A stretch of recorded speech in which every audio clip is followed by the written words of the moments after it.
Your credit score isn't just a number, it's the difference between paying 22% interest or 6% on your next car loan. And in the next few minutes, I'm going to show you the exact 5-step system I used to raise my score by over 100 points in just 30 days. No credit repair company, no gimmicks, just math. Here's the thing nobody tells you. The average American has a credit score around 7, but most people who think their score is good enough are actually leaving thousands of dollars on the table every single year.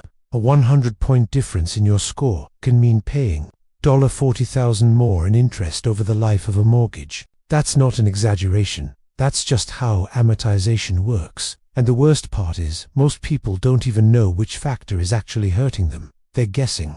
Today, we stop guessing. The first factor is your payment history, and it makes up 35% of your entire score, which makes it the single biggest lever you can pull. The fix is simple. Set up autopay for at least the minimum on every account, even if you plan on paying more later.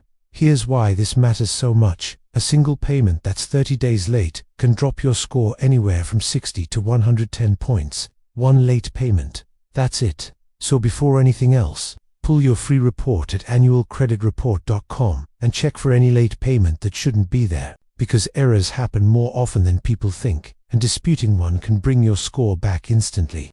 The second factor is your credit utilization, and it counts for 30% of your score. The rule most people have heard is to stay under 30% of your available credit, but if you actually want to optimize your score, the real target is under 10%. Here's the move almost nobody uses. Call your card issuer and ask for a credit limit increase without spending an extra dollar. That single call can drop your utilization ratio instantly. I've seen people go from 45% utilization down to 9% in one billing cycle just from this. And that alone can add 40 to 60 points. One more trick. Pay your balance down before your statement closing date, not just before the due date, because that's the number that actually gets reported to the bureaus. The third factor is the length of your credit history, worth 15% of your score. The rule here is almost too simple. Never close your oldest credit card, even if you never use it. The moment you close it, your average account age drops, and that pulls your score down with it. If the card has an annual fee you don't want to pay anymore, call and ask to downgrade it to a no-fee version instead of closing it.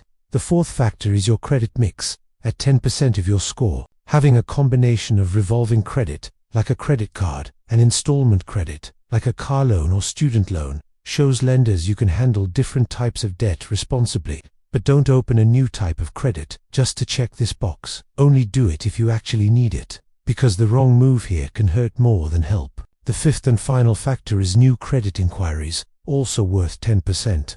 Every hard inquiry can cost you 5 to 10 points temporarily.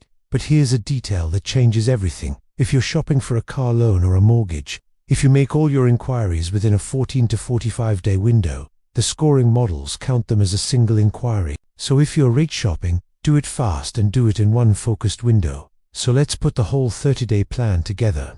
In the first week, you pull your credit report and dispute any errors in your payment history. In the second week, you call your card issuers for limit increases and start paying down balances before the statement date. By week 3, you leave your oldest accounts open and untouched, and you hold off on opening anything new. And in the final week, you let the numbers report to the bureaus and you watch the score move. This isn't magic. It's a system, and it's repeatable. If you found this helpful, the next video breaks down exactly which credit cards are actually worth having once your score is fixed, including 2 that pay you back way more than most people realize. Watch that one next, before your next purchase.